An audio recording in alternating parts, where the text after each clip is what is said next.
Welcome, everyone, to Running It Back. I am Patrick Ramirez. This is my show. It's a show where I interview peers, people who have intersected in my life, people I find interesting. So, if you're new to the channel, welcome. If you want to subscribe to the channel, give it a click. It helps the channel grow on YouTube. That's where I put up all my clips.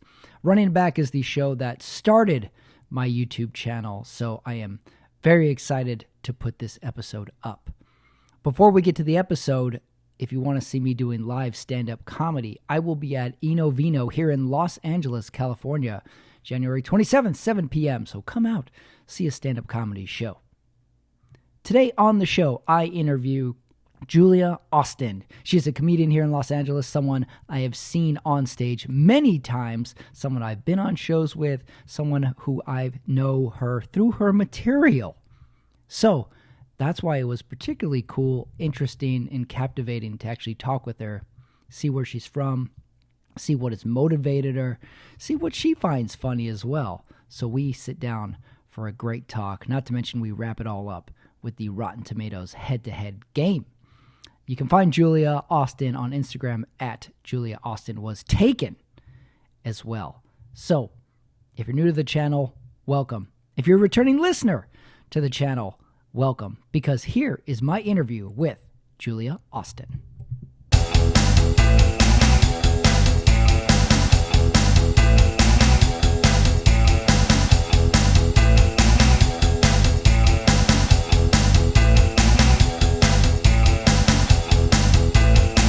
Joining me today on Running It Back is Julia Austin. She's a comedian. She is at Julia Austin Was Taken on Instagram. She has a hilarious Instagram. Not only is she a comedian, I have a lot of questions about your Instagram advice, Julia. Thanks for joining me. Thanks for having me.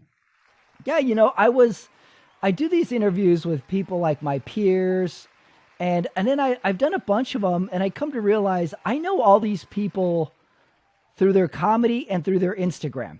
Like we don't get to actually spend a lot of time chatting and figuring out where everybody's from, what everybody's into, what everybody's jobs are. So I know you through your online stuff and through your comedy.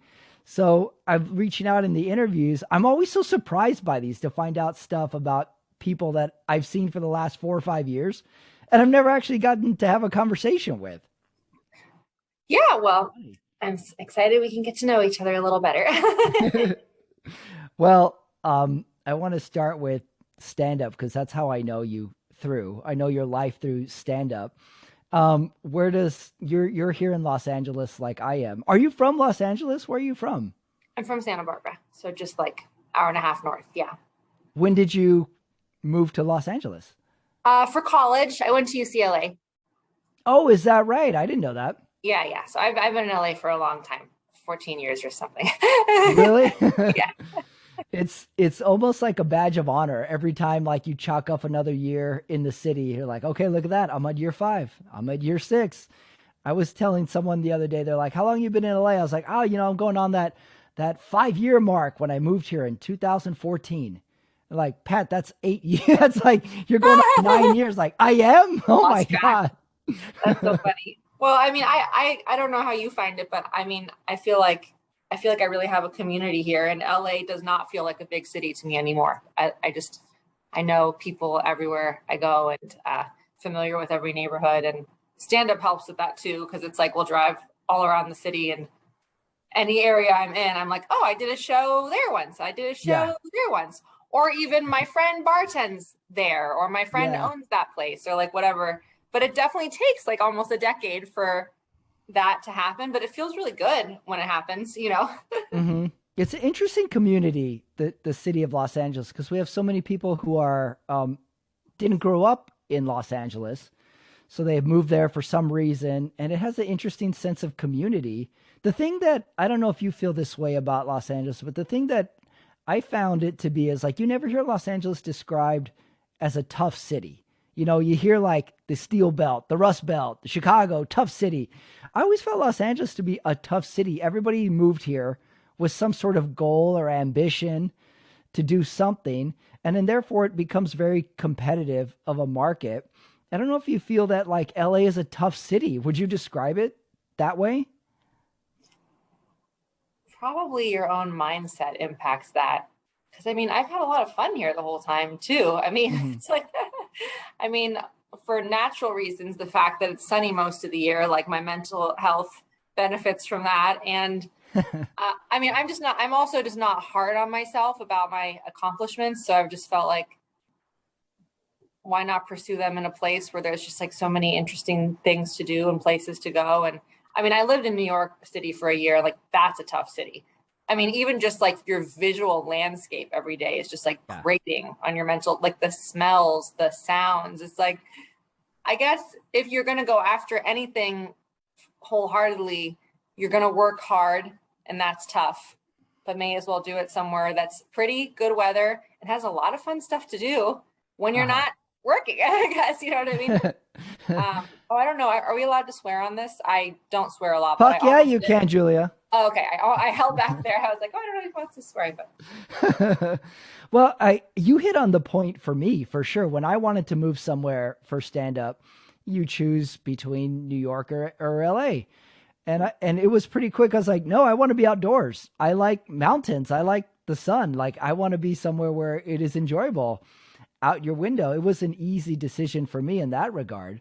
it makes a So huge difference. Like if I could show you just the view from like my balcony just sold me on this place because it's just like it gets so much sun and there's all this greenery, like all these like palm fronds and stuff and these like beautiful yeah, pink flowers outside. And I'm just like, look at that. It's so simple. It just makes me so happy. yeah. And that's not what you would ever see when you looked out your window living in New York. Like, no way. I have family in the Midwest, and every time I go visit them, it's great fun. At some point, inevitably, I look out the window and I just see gray skies and more buildings. And I'm Yeah. like, do you get used to this? Like how do you know where north, south, east, or west is? Where's your landmarks? Where's your Oh, mountains? well, I mean, It's difficult. I don't know where north, south, east, or west is still. Did you figure that out? Really? Good for you. Yeah. how, how have you made it this far, Julia? I just the Waze app. Ways, but you probably figured out the freeways. If you once you get the Yeah. freeways, you Yeah. can navigate yourself, which took me a good year and a half to 2 years to really know every which one goes which direction, which one you take to get certain destinations. It is a little bit of a minefield to learn a city as big as it is here. Yeah. And also like Los Angeles is really like 20 neighborhoods, and then you find your neighborhood, and then you branch out from there, but you kind of find your little area, and then that becomes your identity after a while. Oh, yeah, definitely. But it is, there's no, I mean, why did I just have to drive my husband to meet up with his friends? Because we live in the same city, sure, but it's literally 45 minutes to get to where they live. And Oh that Uber geez. is incredibly expensive. And it's Yeah. not, you know what I mean? Just because it's so spread out and so much traffic, where it's like, that is definitely a weird challenge we're given in LA, where it's like, when we all technically live in LA, you'll have friends who are like, when am I going to see you? I never see you. And they live like a freaking literally, like I live in North Hollywood. So if I have a friend that lives in Marina Del Rey and Hmm. they're like, when are you going to see Oh. him? I'm like, I'll be like, oh, let's see. When in my schedule do I have time to spend at minimum 2 hours round trip in the car to see? Whereas like Yeah. anywhere else in the country, a 2 hour round trip is like a day trip somewhere. And you understand that Yeah. that friend does not live in the same city as you. And you're asking a lot of them to come see you. But in The LA, we just pretend it's not like not a big a, deal. a yeah, a good friend who lives across town, you could never see that person again. You're in Yeah. North Hollywood. I'm not that far away from you. I'm in Glendale. So, in the valley, you kind of are in your area. And I had a friend who was like, "Oh, I'm moving." And I'm like, "Where are you moving to?" He's like, "I'm going to move to Culver City." I was like, "I'll never see you again." Yeah, you're like, bye. At least I think stand up does help with that because obviously I go where I'm booked. Hmm. Well, granted, if it's paying, I mean, if it's a certain amount of distance away, I'm like, I need to have gas cover at least. But like I'll always think of like, oh, who do I know in that area? I'll try to double dip in this drive and see them. Whether or not they can come to the show, if they can't come to Ah. the show, I'll just stop by earlier. We can grab a meal before or something. And just Oh, that's good multitasking. That's a detail I wouldn't have thought of. I'm gonna try and introduce that. do it. It's just so, I mean, even if you can just like grab a coffee with a friend that lives in that area, like 45 minutes before your show or something, or if they want to come to the show, that's not. Mhm. Being from Santa Barbara, I know so little about Santa Barbara. I've been through there a couple of times. I always enjoy it. You grew up there? Yes, I did. Yeah, Santa Barbara is really, really special. It's really special. My husband wants us to go live there, like right now. Right All the time. now. He's like, you say the word, we'll just do it. We'll just leave everything behind. Oh, really? It's so funny. I just watched what's that movie? I just watched that movie Sideways, and they wanna move up to wherever they are, Santa or Solvang or And something. there, I don't remember if it's Solving or San Ynez, but those. Sorry, my dog is like Yeah. playing and making noise. Oh, that's okay. Yeah, that reminded me was like, let's just drop it all. We can move here. Let's just live here. And like part of my brain goes, maybe I want to do that. That sounds kind of fun.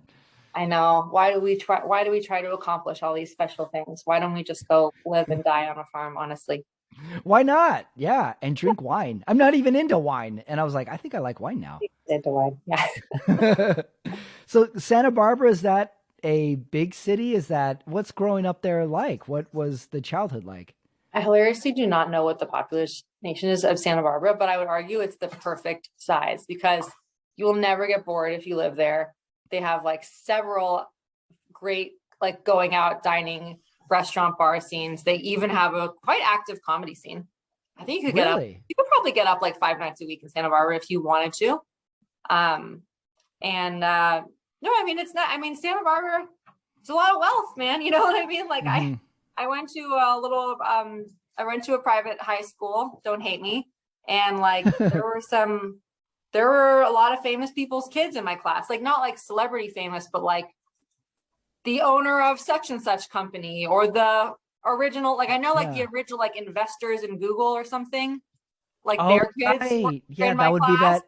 I And see. like That would be we didn't that even that part know of the like country. Yeah. yeah, like we didn't even know like what Google was yet at the time. I mean, I didn't, I was like 15 or 14, like, I don't know, but like there was just, like I knew that I used Google sometimes and it was a thing that had come up, but I had no idea the true impact or meaning Yeah. of someone being one of the original like people to start Google. And like, Yeah.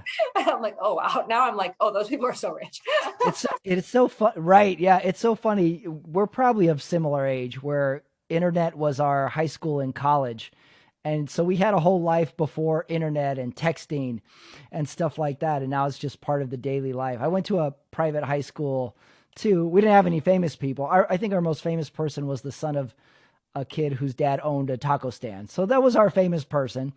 Yeah. But yeah, I get it. It's a small community and you kind of know, like I knew what everybody's parents did. I knew everything about everybody. They knew everything about me. And that was like just sort of your community in itself. It's so funny. And it's Yeah. so tightly knit like that. So you're living in Santa Barbara and you go to UCLA. What did you go to study at UCLA? Creative writing, but I don't think that has anything You're to a do with me writer. doing stand-up. Yeah, but like it's fun. That's like literally not lends itself to my stand-up at all. I was like so like How so? What really, do you mean? oh, just like in the sense that like I thought I wanted to write books and stuff like that and kind of delve into more like serious stuff. But also part of that is just being young. Like we take everything so seriously when we're young and we just think we're incredibly deep and so yeah, I feel like none of that has made its way into my stand-up at all. Yeah. What did you write as a young person? You wanted to write novels or short verse? I thought I wanted to be like a Carrie Bradshaw. Like I thought I wanted to write like books on like sex and like dating and relationships, that were like heartfelt, but I guess also funny, but like also intimate and detailed and all that stuff. But Oh, interesting. So there was a bit of a comedy element in there. I Who guess so. who did you read as a young person? Were you a big reader? Did you read authors or were you reading magazine articles? Authors. I read a lot in college. I mean, it was required. I'm just trying to think of like who did I really like, or like who really influenced me. Oh, I don't even remember. I mean, we also had to read a lot of crap that like was boring. You know what I mean? Just like really, Yeah. really old literature where I'm like, why are we doing this? But my creative writing teacher at UCLA was Mona Simpson. She was married to the creator of the show The Simpsons, I believe. Really? Yeah, I think he was the creator of it. And I mean, she had a huge career herself. Like she's had a lot of novels turned into movies that you would have heard of. Wow. You wouldn't have watched. Probably they're like, Uh-huh. women's books, women's Oh, shit. really? Really? Oh, throw one at me. Maybe I I'm have a trying to, broad range. I'm trying to remember. I think like Anywhere But Here, perhaps, or something. Is that like something that maybe she? Huh. I don't remember. No, that might not be. Well, I didn't see that one. That might not be what it's called, but. Well, I was a secret Sex in the City viewer Oh yeah. back in the day. Yeah, I watched it with like vast curiosity because it was just so above my head. I was like, who are these women? Like, where do these women exist? These are not the girls I went to high school with. Like, so I had this curiosity about Sex in the City in general. I was like, I didn't know if these were like real characters or this was a fantasy show. It was just beyond me. And then I would watch it and get mad because I'd be like, none of these girls would ever go out with me. Like, it was just so of such a like fantasy world. And it was like New York and fashion and stuff. It was just a million miles away from it. But yeah, I would watch the show secretly. I would go down if it happened to be on HBO. I was watching that show. I wasn't leaving that couch. I had a lot of Sex in the City knowledge going into my college years. It was a good, I mean, you can watch that stuff openly now if you want to. I know so many Yeah. straight men who love the Real Housewives franchises and things like that. Yeah. Like, like they don't care. They're openly. Right. Yeah. It's kind of like good TV is good TV. Like if it's interesting, you will get hooked. I've watched a few seasons of The Bachelor and The Bachelorette and stuff because you're just like, well, I got to see what happens. I got to see. We all like to think that we're not as basic as the masses and that we won't like the show. But there's a reason that the masses like it because it's fucking good, man. It's good. It's kind of a reason why cotton candy still sells. We know it's bad for us. We know we'll rip our teeth apart. And you're like, well, let me get one more piece. Let me just have one more piece. Like, well, they have a blue one now too. So you're going to UCLA, and then where does the comedy start? Was it in you already at that point? Were you a comedy fan as a kid? No, I haven't really been. As a part of like wanting to build a brand to be like a dating and sex columnist and like author, I started making YouTube videos about like dating and sex topics. And I would just make them funny. I mean, I didn't even think about myself as like trying to be a comedic like persona in any way. That's just kind of the way my brain works. It's just like approaching those subjects from a funny way. I just think like for me, in a lot of ways, like anytime you talk about relationships or sex, if you're going to be like truly honest about what like really goes on in a lot of that stuff, what people are actually thinking rather than just pretending that they have to think or want to say or whatever, it is funny. And like, that's a huge part of my stand-up, today is just like the funny side of relationships, even addressing the stuff that's real and that can be frustrating, and even like painful in the moment, but realizing the humanity in it and what's funny about that. You know what I mean? Like, like unspoken motives and insecurities and pettiness. You know what I mean? Like stuff like that. I see. Where do you think that interest or that drive came from? Why were you so interested in the relationships and stuff as a young adult? Were you always curious of friends' relationships, your own relationships? That's a good question. Thank you. That'll be the show, everybody. Yeah. I like to end every show with someone saying that's a good question. I guess was not everybody. I guess like I always assumed, I mean, not to throw my entire gender under the bus, but I mean, girls and women of that age do talk a lot about dating and sex. It's like heavily in our 20s, like that's a lot of our conversations that are going on. It's not for me now. I mean, being married and been with Nick for a friggin' decade. Like, I don't talk to my friends about that stuff. Like, we talk about like mortgages and like cervical cancer, fun stuff. I forgot that episode of Sex in the City.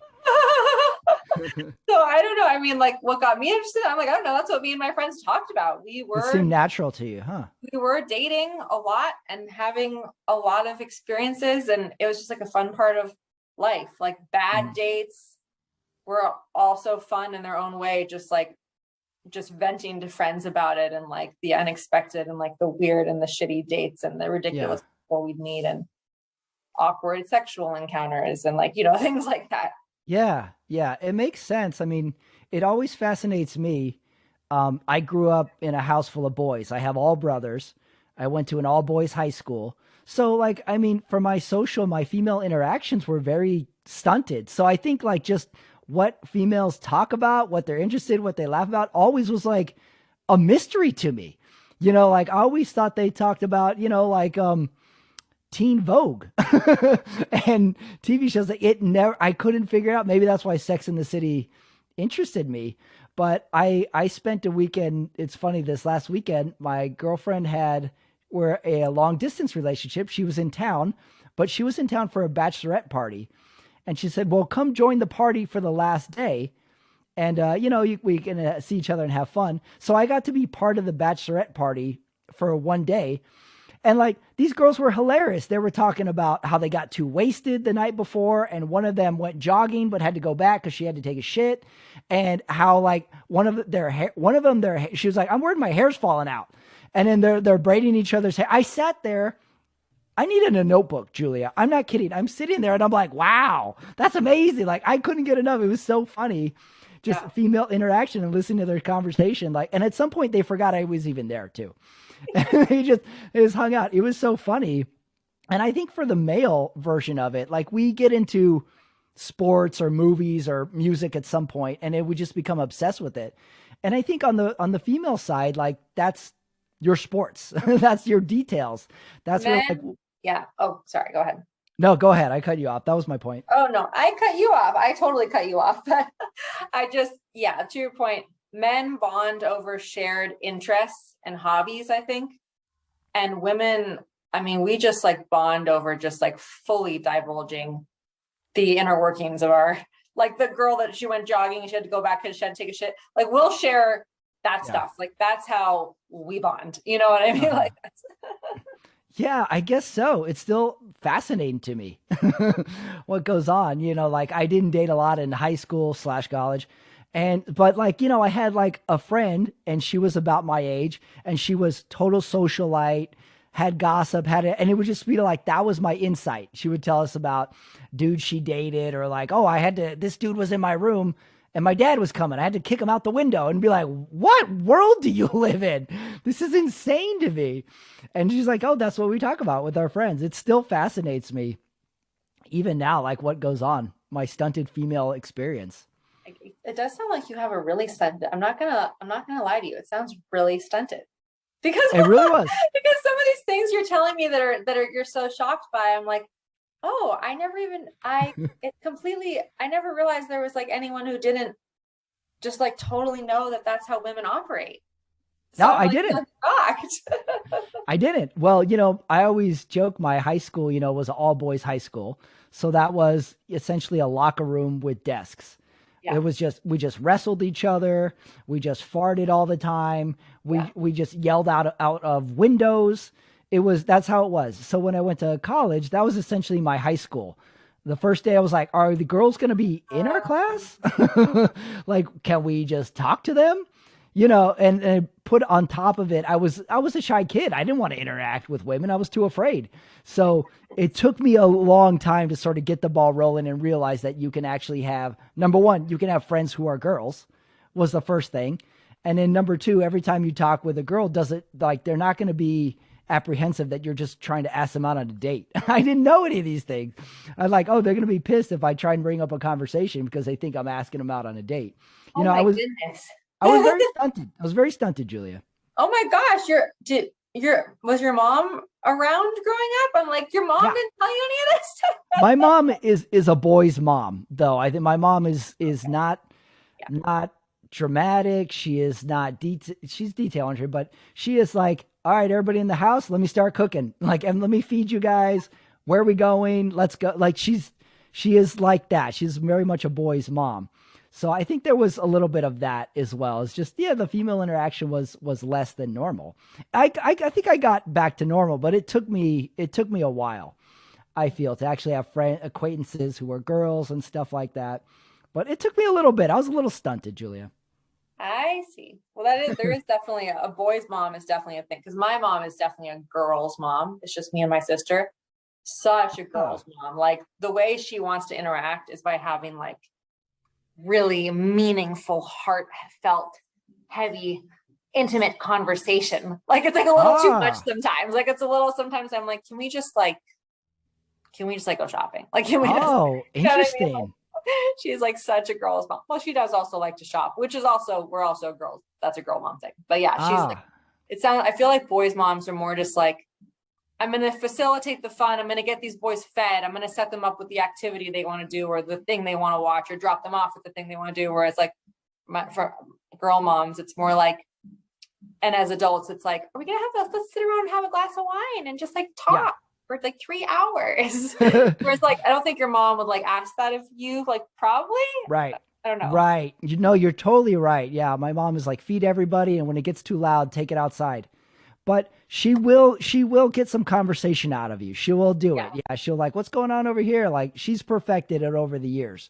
Yeah. So, well, it's funny you bring up your mom because I'm doing my research on you, and you have so many interesting posts about your mom on Do your I don't even and your. remember because it's been, I I've, wrote them down. okay. The one that interested me was your mom plays matchmaker with you when you go home. However, you're married. Your mom plays matchmaker with you as a married woman. So that I found kind of interesting, the mother daughter relationship. What is your mom like? What did she do?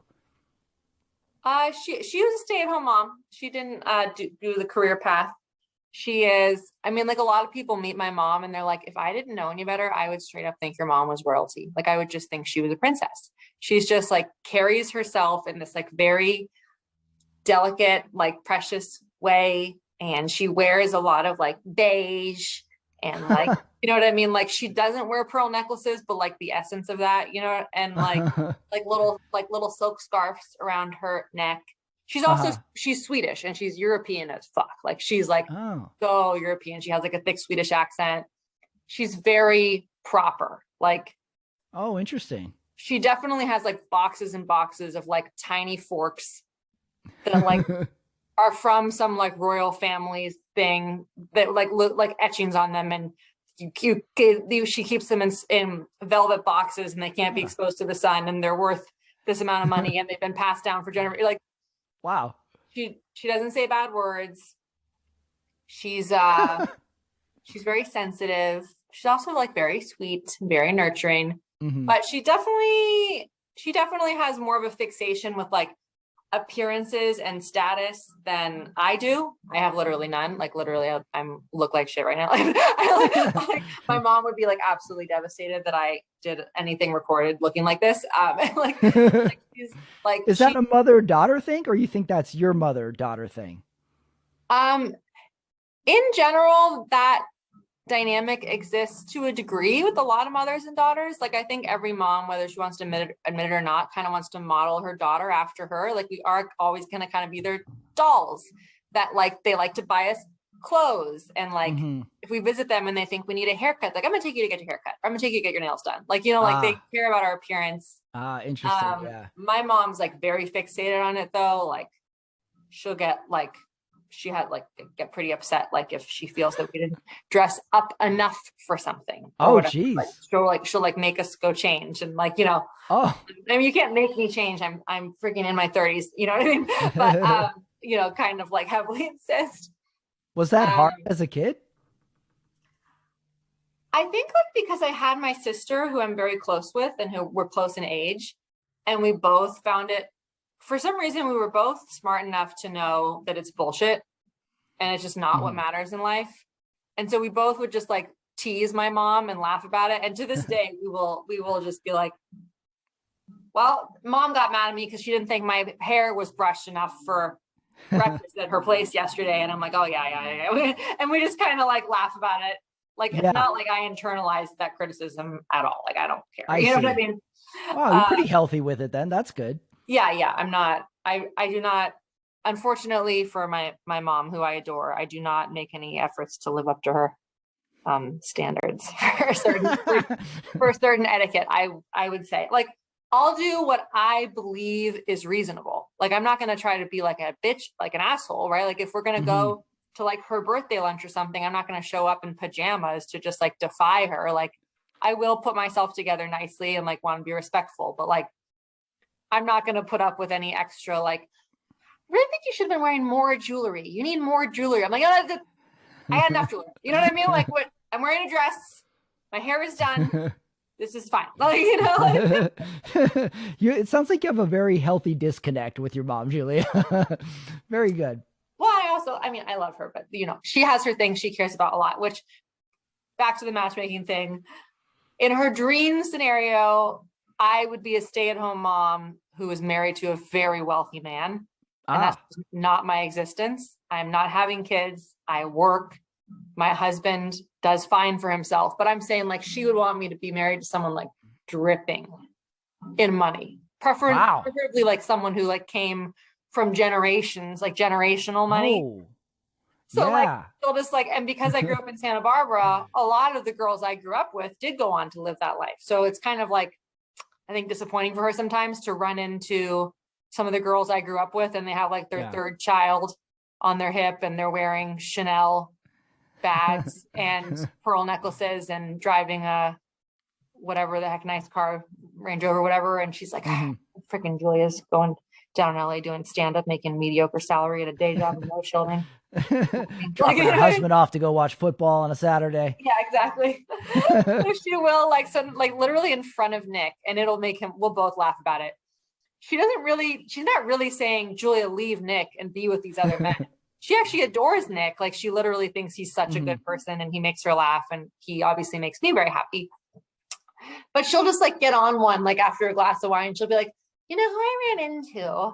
She's like, I ran into, do you remember Scott so-and-so? She's like, you remember him? She's like, oh my goodness, he's very handsome now.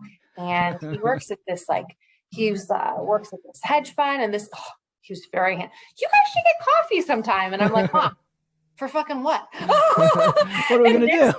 Nick's just sitting there and I'll be like, Mom, why are you telling me about this man who's handsome and rich in front of my husband? And she goes, no, nothing like that. I'm just saying you should see him sometime. And I'm like, what is this about? Oh my God. Your mom is relentless. Yeah. And Nick is sitting right there. I wonder who your mom would choose for you. If you're like, hey mom, pick whatever celebrity for me. I wonder who she would choose. That would be a funny experiment. She might pick, I don't know who she would pick. She might pick like LeBron James or something. Somebody who's mega wealthy. That's insane. She would not pick LeBron James for reasons that it would not be appropriate for me to divulge here. But not a basketball fan. Sure. We'll leave it at that. Did you ever see the movie The Talented Mr. Ripley by any chance?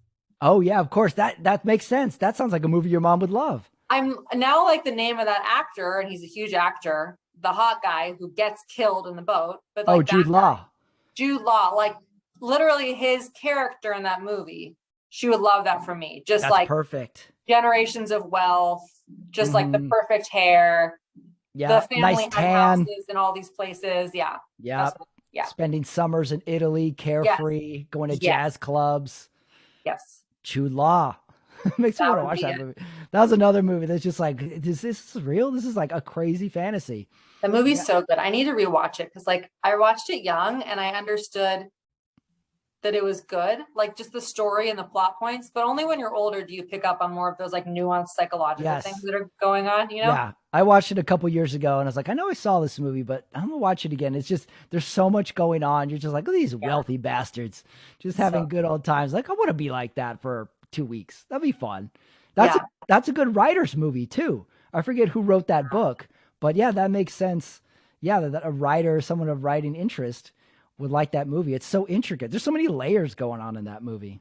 Any movie where there's a lot going on that is not overt or explicit, and yet they really do a good job of like communicating it is like Yes. very good to me. Yeah. Yeah, I could see that. I definitely could see that. What about your dad? What is your dad like? He is quite a character. You know, I have a lot of stand up about my dad. I don't post that as much. I guess I don't post that as much. I don't really know why. I guess because I try to post stuff on social media that people will find relatable, like specifically for social media. Like, I see. and the stuff about my dad is all like extremely personal and specific to my journey with him and like him as a person, that like at live shows, people like it a lot. You know what I mean? Because they're spending time with me if I'm doing a long set, you know, and they're already on board with me. They've come to the live show. They want to see what I say. But on social media, we're talking about strangers who I want to find my content and relate to in some way. And they're not going to relate to the content. They'll relate more to the mom content, because I feel like a lot of the stuff my mom does with the matchmaking and the finicking about how I look and like the emotional codependence and the sensitivity, a lot of women around the world deal with that to some degree with their mom. Yeah. So that's why I wind up posting more about her stuff. Whereas like my dad, nobody in the world has a dad like my dad. I mean, there is truly no one like, and anyone in my life who knows my dad is like, there's no one like your dad. Like there's just, he is like an old Las Vegas celebrity. He's going to be 80 years old soon. He had me quite late in life, and he opened one of the first nightclubs on what would become the Las Vegas Strip while it was first developing. Wow. He was the master of ceremony at the Las Vegas Convention Center and the booker there. He booked the Jackson 5 for their first performance at the Las Vegas Convention Center. He fucked a lot of women back in the day. He was very handsome. He knew so much, like, you know, the movie Casino? Oh yeah, of course. Yeah. The main character, I don't remember his name, but you know, like that's based on a real person. That Casino story is like very tightly based on a true story and a real person. My dad worked with that man. Wow. Like the real guy. Yeah. Wow. Like, and your dad was in it at the burgeoning of Las Vegas. Yes. My dad is not your normal dad. My dad did not have like a dental practice. You know what I'm saying? Like my dad was like in these streets. He may or may not have worked with like mafia or mob connected at one point. He's been like, he dated and slept with a lot of famous female singers that you and I both know that I probably shouldn't say for like, so like my dad's like not normal. He is not normal. And this all already went down in court many years ago and was settled, so it can be discussed. He like was a criminal. He embezzled, like not embezzled. He worked for Universal. He worked for a lot of different major companies because he had like this company that basically provided the film to studios to make their stuff on back when they made it on actual like film reels. I see. He had a company that sold that stuff, and like Sony and Universal and like Warner Brothers were like his clients, as were a lot of the biggest porn studios. Like my dad is not a normal person. Do you like and like he like knew these porn producers and people, but he was basically approached by some like famous or some royal family in another country that wanted bootlegged content because he would get these like screeners or whatever from Universal, from Sony or whatever as a gift of movies that like weren't even out yet. And this like royal family, like someone that worked for them approached him and offered to pay him like tens of thousands of dollars for copies of them so that like they could personally screen them. And he did it, and he made hundreds of thousands of dollars doing it. And then he got caught and he had to go to court and he almost got sent to prison for a long time. But instead he had to settle up and pay them like $30,000. And he will tell you to this day, he still came up financially out of that arrangement. Wow. Holy cow. He was the original bootlegger. So like, that's amazing. Yeah. So that's my dad. So like that's yeah. My parents are not together, by the way, anymore, and haven't been for a long time. Yeah, I can sort of see your mom's initial attraction to a guy like that though. Oh, who If I'm wouldn't to be? put on my psychology hat, I was like, yeah, that seems like a guy that might your mom might be enamored with. A heavy Oh, hitter, yeah. action all the time. Yeah, like that kind of makes sense. His life could be a movie. I hope it is a movie one day. Fascinating human being, fascinating story, moral compass non-existent. You know what I mean? Like I think that could be the title of the movie. moral Moral compass compass literally non-existent. never loyal to any wife he ever had for even 2 days straight at any Wow, point. 2 days. Like, that's my dad. I don't know. What do you want me to say? Like, That's nuts. My dad could not be more of the opposite of your dad. My good. dad, yeah, my dad is ultimate crazy dad, clean the hedges, wear dorky clothes guy. Amazing. That's my dad. It's funny you said like, you like to put out the social media stuff, like you think it hits more, it makes more sense, it's more relatable about you and your mom. Mine would be my dad. It would, yeah, I couldn't think of anything with my mom. It would be sort of like, oh, my dad's crazy stories, my dad overreacting to stuff, my dad wearing crazy shoes. That is what makes more sense to me. But you went the mom route, whereas for me, it's the dad route. It's my dad doing crazy stuff and wearing. My dad was into those glasses for a little bit that were sunglasses, but would flip up so he could have I his love that. prescription glasses. That was my dad. If my mom was Marge Simpson, my dad was Chevy Chase from Summer Vacation. That is my dad. High shorts, loafers with no socks, hyper, over planning. My dad will never sit down. He never sits down. He's the only guy who, as he gets older, gets more hyper. Oh He is yeah. so hyper. He never sits down. He never. This is the weird thing that drives me nuts about my dad lately.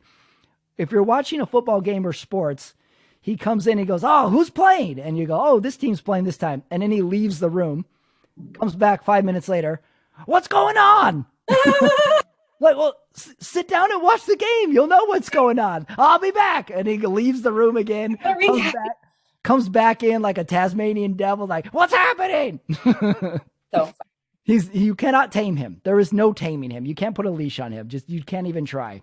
Oh, that is so the opposite of my dad. My dad is like chilling. Oh, I mean, Wow. he's extremely entrepreneurial and he's always making deals. He's Hmm.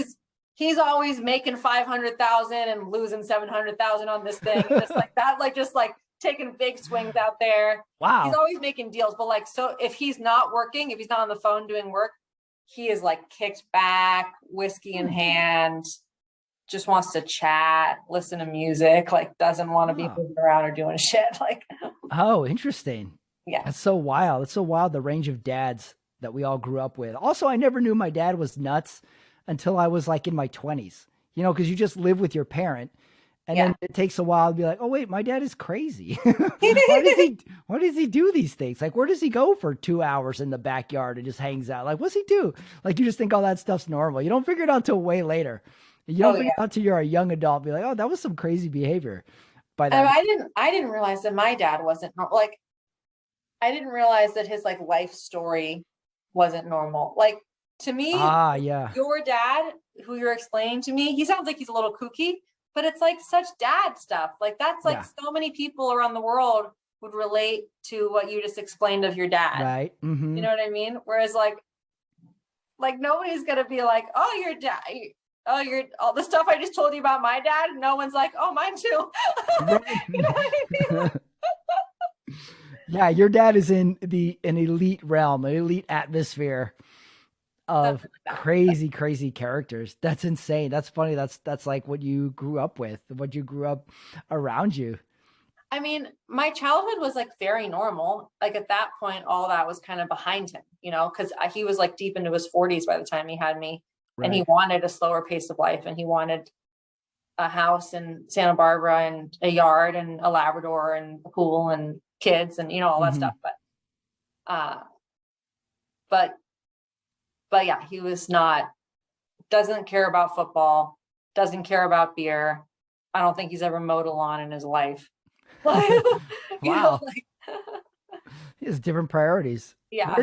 Where does the stand up start for you? When did you want to do stand up? What was your interest before you actually got on a stage? I started stand up basically like a year after graduating college, which I guess I'd be aging myself, but which was about 10 years ago and some change.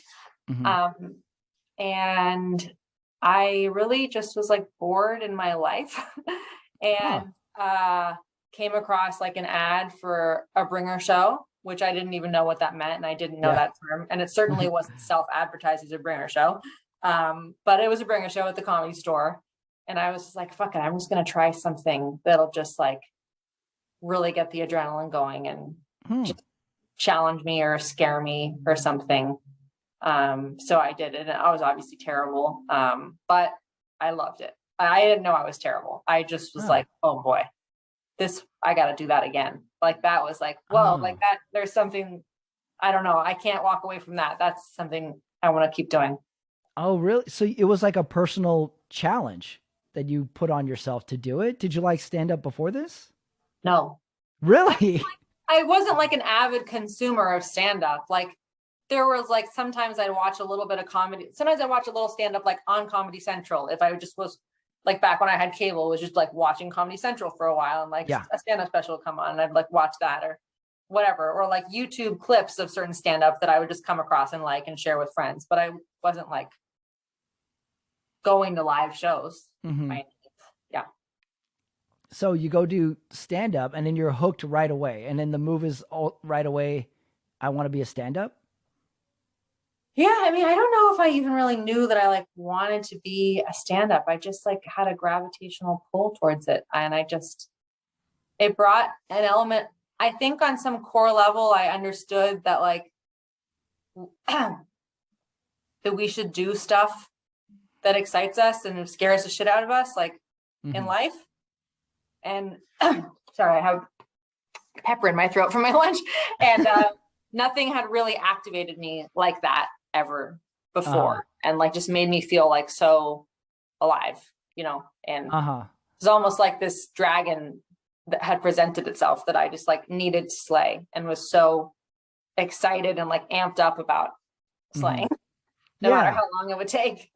Oh, that's interesting. You were hooked right away. And then did you become a fan of stand up after that? Or you just, the goal was to just keep going and going and going?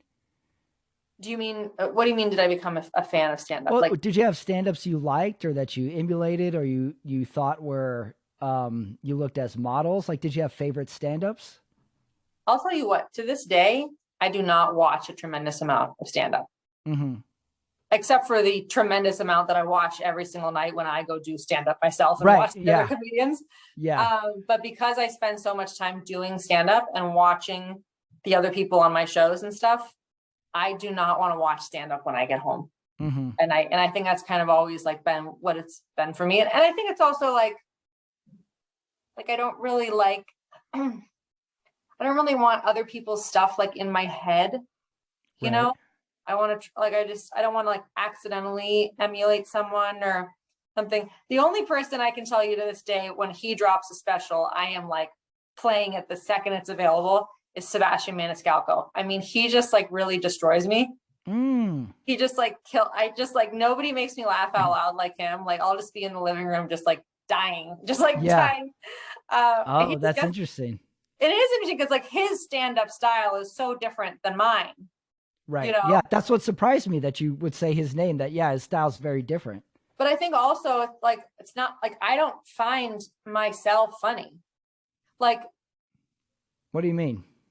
I I don't that's not to say that I don't think I'm um adept, is that the word, or competent in stand-up. I understand that I have succeeded at making other people funny, but like the things that I come up to say on stage, they do not elicit laughter in me.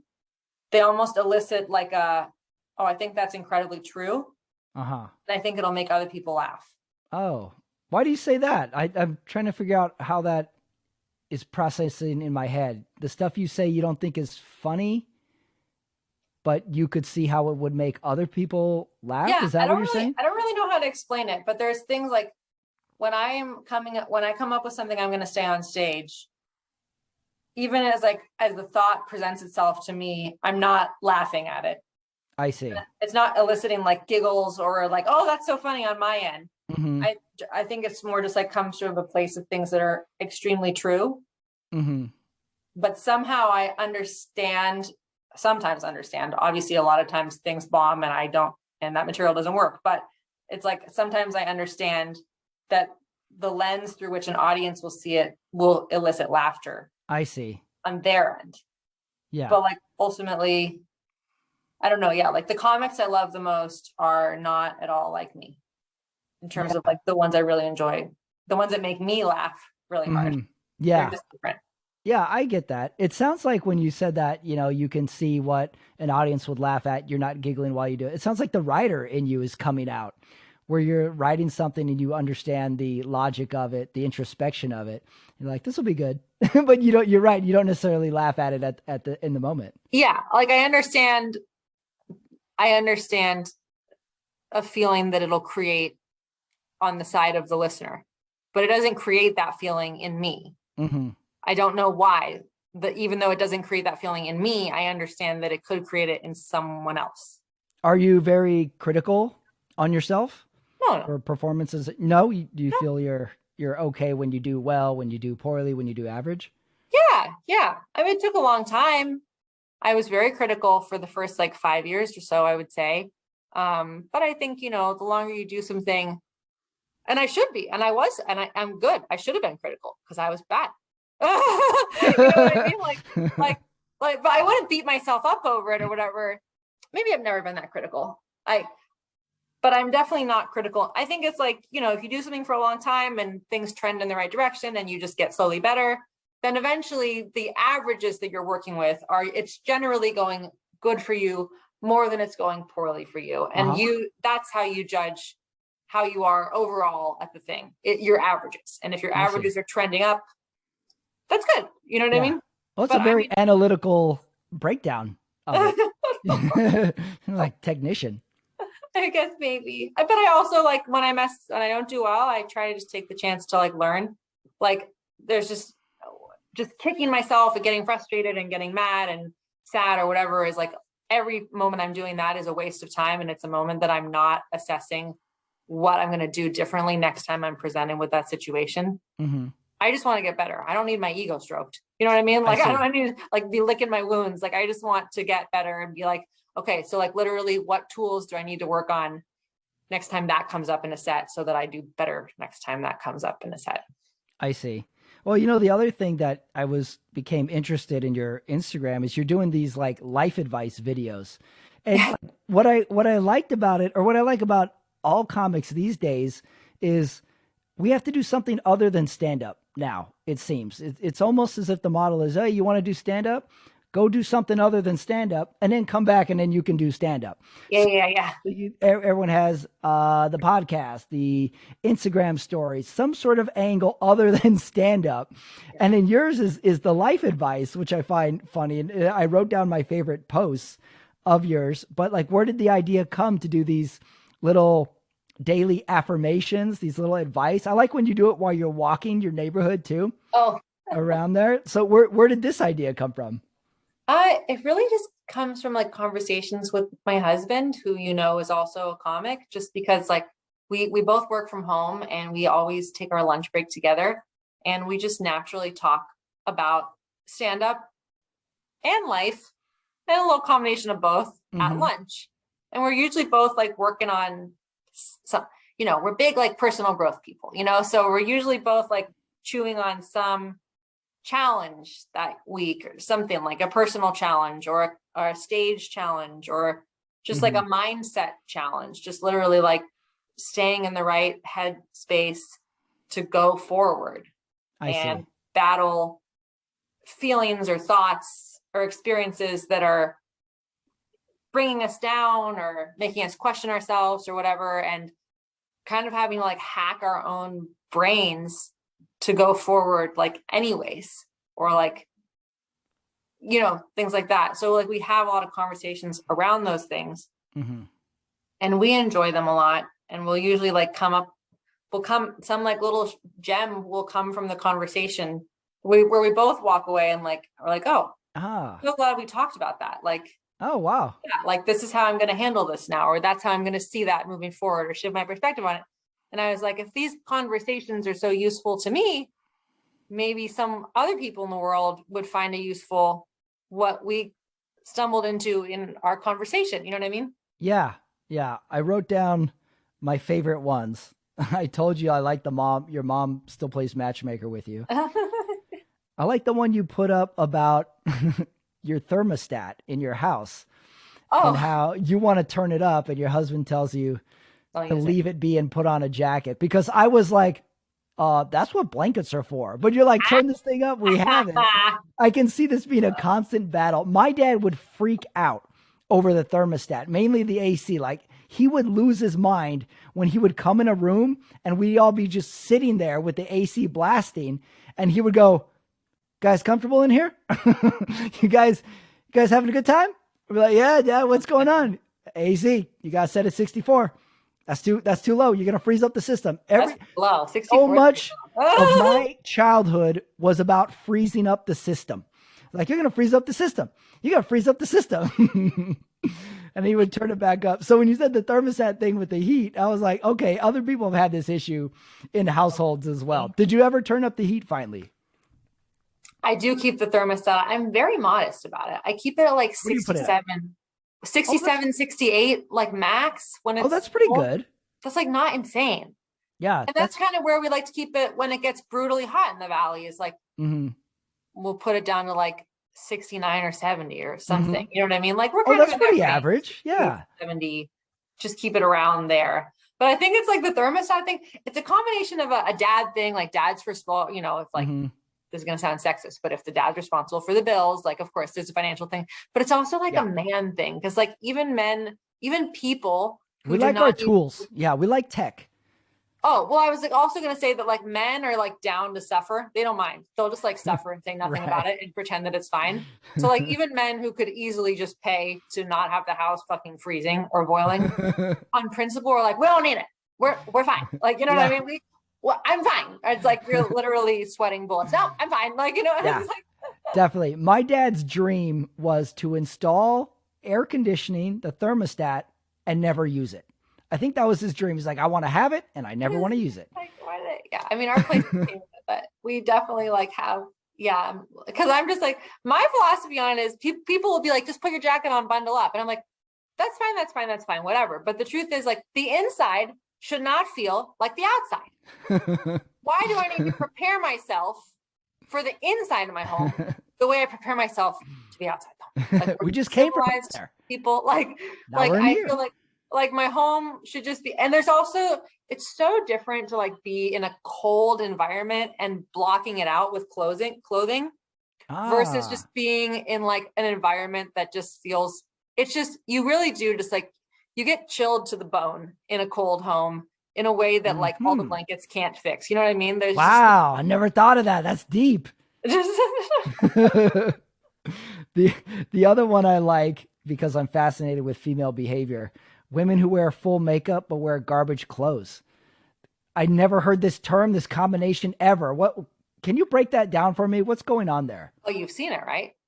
Well, maybe I've seen it, but it never registered in my brain. What do you mean by that? What's garbage clothes?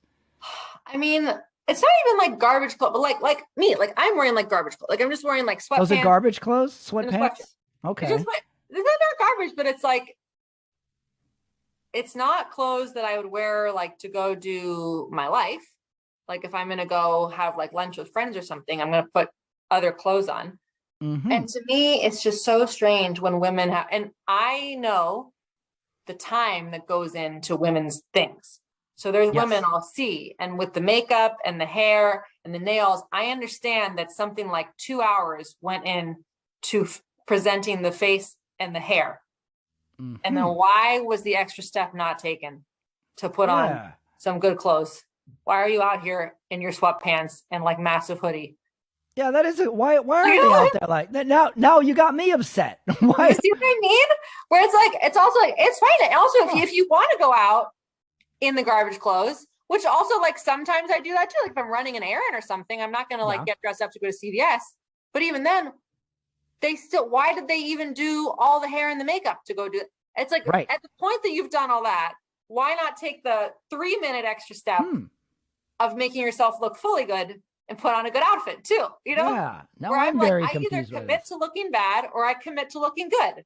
I either have no Gotcha. makeup on, hair not done, garbage clothes, or makeup and hair done, cute outfit on as well. Ah, is this going on a lot, or is this an epidemic? You notice this with a lot of women?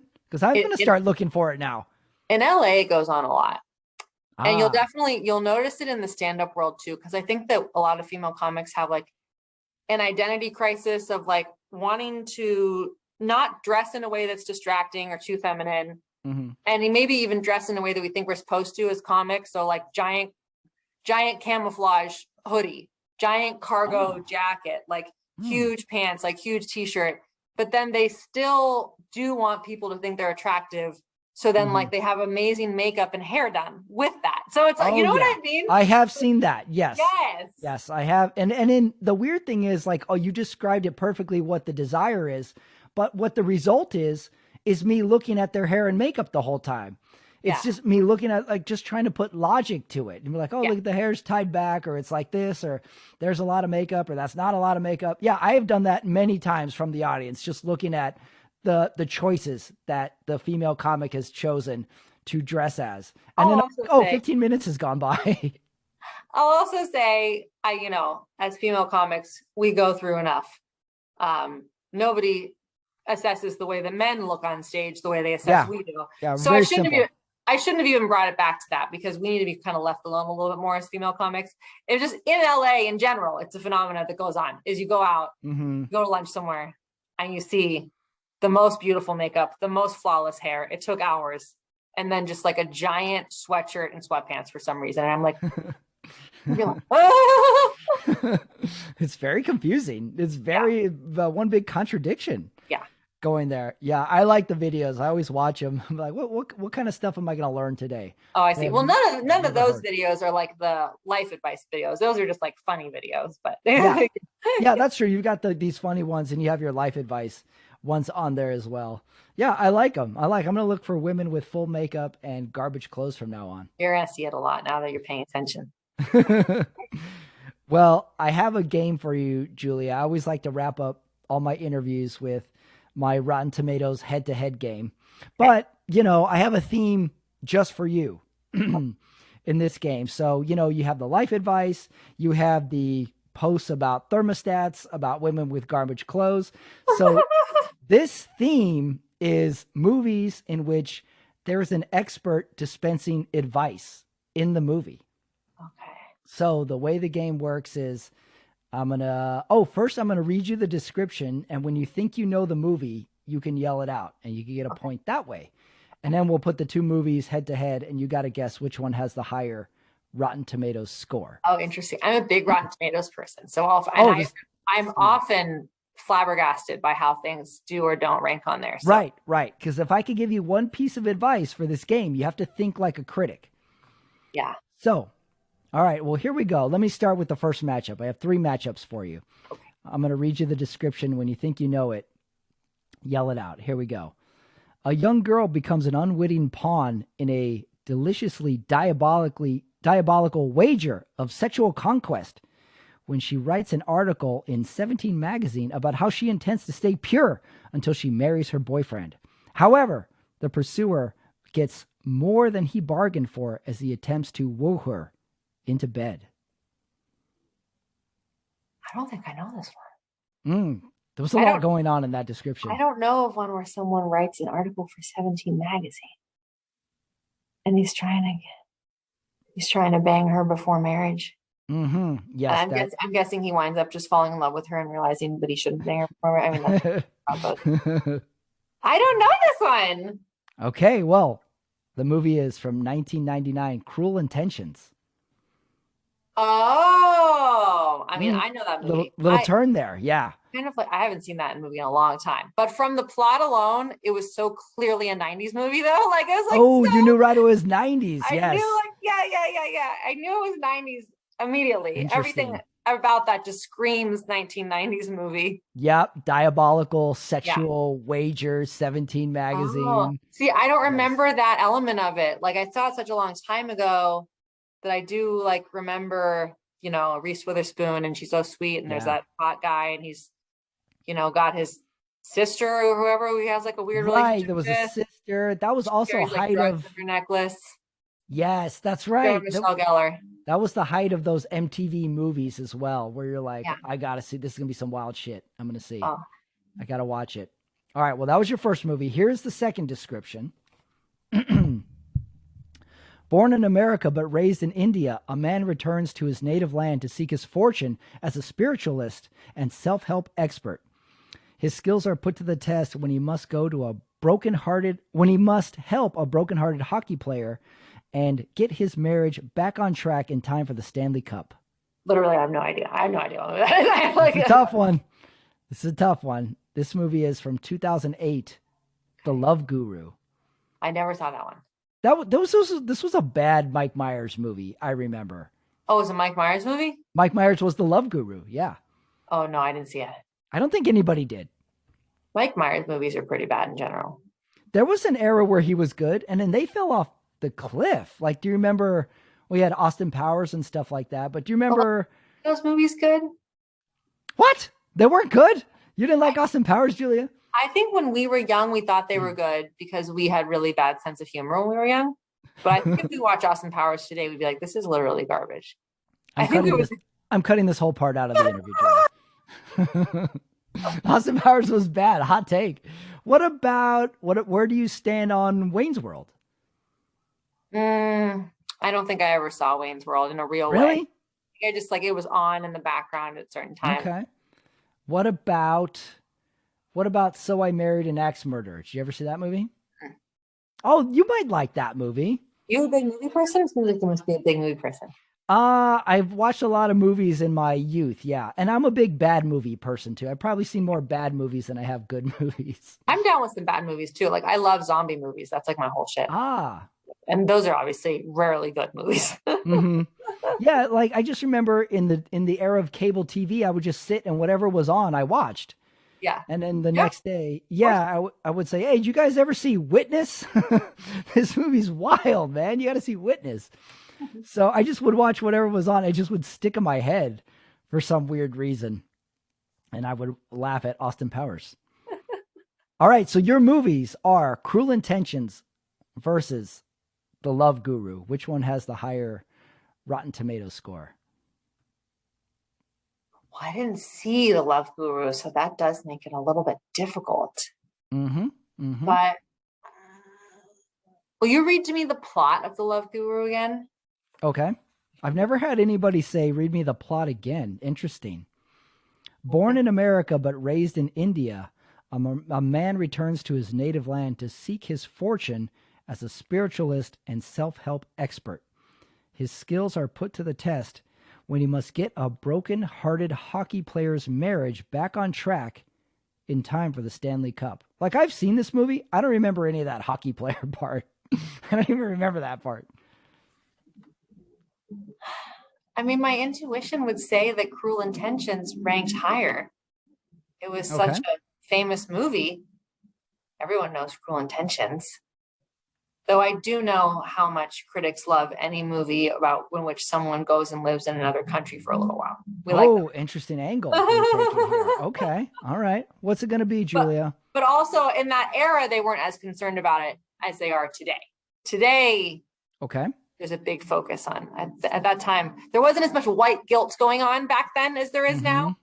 Today, if either of these movies were made today, whichever one involved a not American person, I would say instantly ranked the highest. But this is back in the day. I'm just going to go with Cruel Intentions because Cruel Intentions was fucking good. Okay. Cruel Intentions is 55%. The Love Guru is 13%. You got it. Okay. All right. First point for you. All right. I think you got the hang of the game now. Here we go. I had a feeling neither of them ranked like amazingly on Rotten Tomatoes. Right. You know what I mean? Because Cruel Intentions, it's still not like an important story. Right. And critics kind of hammer the teenage movies sometimes. They don't give them their due credit, even if it's good. Yeah.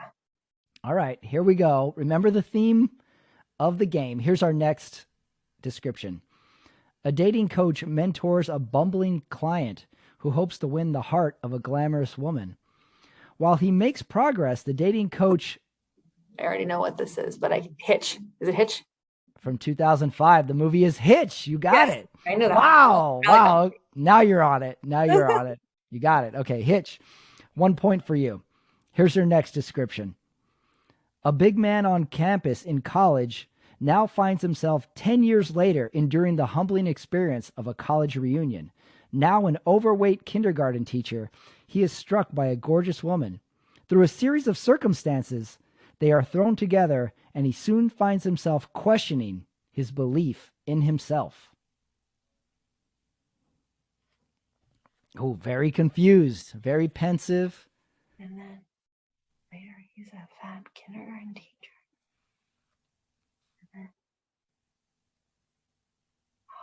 I don't know. And tell me, what is it? From 2000, the movie is The Tao of Steve. Oh, I never saw that. Have you ever heard of that movie? It's a bit of a deeper cut movie.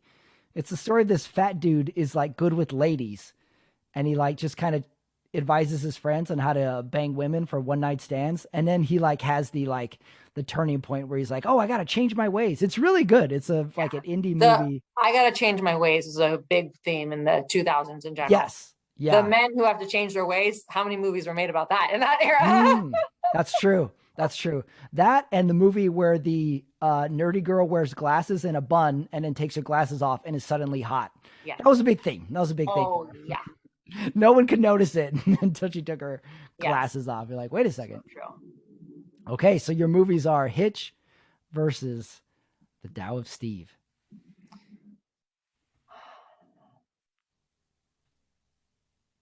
Man, it's hard when I haven't seen the other one because I'm just, okay. Right, that's true. I guess I'm going to go with Hitch. Okay. Hitch is 69% on Rotten Tomatoes. The Tao of Steve is 80%. The critics love this movie. Wow, okay. All right, that brings us to our final matchup. Julia, all right, here we go. Yell it out when you know it. A janitor with a mullet hairdo, acid-washed jeans, and a dream to find his parents he lost at the Grand Canyon wanders on a misguided search, landing him in Los Angeles, where a shock jock puts him on the radio. As the story unfolds, jeers turn to cheers, and the entire city is captivated. Ooh, I'm surprised that you're thinking on this one. I don't know that one. No clue, huh? No.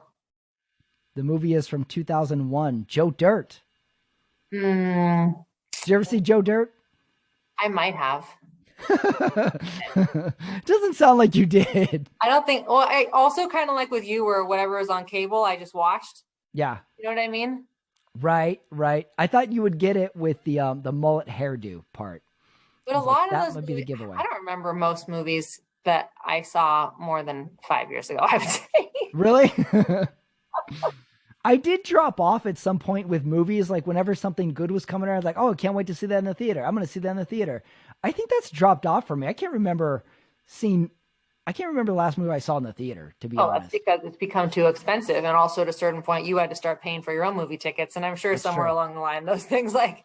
That's true. I'll be like, Dad, we can leave the thermostat off if you take us to the movies. Okay, so that was Joe Dirt. You never saw it, or you think you might have saw Joe Dirt. Here is your second movie description. After being ejected from his job for one too many vulgar and inappropriate comments, an ambitious man seeks employment at every radio station in Chicago. He receives a mysterious letter from his true love asking him to return to her. He just has to figure out who it is. I had no idea. Ooh, stumped again. Yeah. Okay. The movie is from 2000, The Ladies' Man. I didn't see that. I got to be honest, I never saw it either. Oh, okay. Remember The Ladies' Man? That SNL character? No. Really? You don't even remember Tim Meadows was the ladies' man? I don't know what I've been doing with my. I guess I haven't been What have you watching. been doing with your I life? haven't been watching any of the important media. That's for sure. Though All I do right. feel like Joe Dirt probably ranked higher. Oh, really? Okay. Yeah, this is tough because you don't necessarily have good knowledge of either movie. So you have Joe Dirt versus the ladies' man. So you got two SNL, former SNL people in these movies. So what do you think? Joe Dirt versus the ladies' man. I'm just gonna go with Joe Dirt. Can go Joe We Dirt. talk about it a lot. That's true. Joe Dirt is rotten at 9%. Oh no! The ladies' man is rotten at 11%. Oh, boy. You're so close. Both rotten though. Okay. Both bad. This was a tough one. 9% versus 11%. Joe Dirt and the ladies' man. I don't know if those are high up on anybody's rewatch list, but just let it be known that those movies were both made at some point. That's the review. They exist. They exist. They are out there, everybody. Well, Julia Austin, do you have any dates coming up? Do you have any plugs? Where are you at next? I mean, definitely have. Well, people just want to follow me on Instagram. I always post about what I have coming up because I know I have dates coming up, but I won't pull up my calendar and read them all. She is at Julia Austin Was Taken on Instagram. She has life advice. She has discussions about trash clothing, about thermostats. Go check her out. Julia Austin, thanks for joining me. Thank you so much. That is it. That is the episode. That is my interview with comedian Julia Austin. What knowledge, what life advice, too. How about that round of the head-to-head Rotten Tomatoes game? I thought she did pretty good. Those were tough movies. I bet you didn't guess those movies. I know everybody plays along at home. I know how it goes. Hey, don't forget, if you want to see me doing live stand-up comedy, the 27th, I will be at Eno Vino here in Los Angeles, 7 p.m. in the stand-up comedy show. So come on out and let me know you're coming as well. Not to mention, if you're new to the channel, if you're a returning listener to the channel, give Running It Back a subscribe. It helps the channel grow. There is new stuff going up all the time. On the feed currently is the Sunday Night Talk. A episode of Opening Scenes went up last week, and not to mention the one you just listened to. And if you like it, go back and listen to the old interviews too. I want to thank Julia Austin for joining me on the interview today. That was a great talk. We really dug deep there. So thank you everybody for listening. Thank you, Julia Austin. I will see you next time on Running It Back.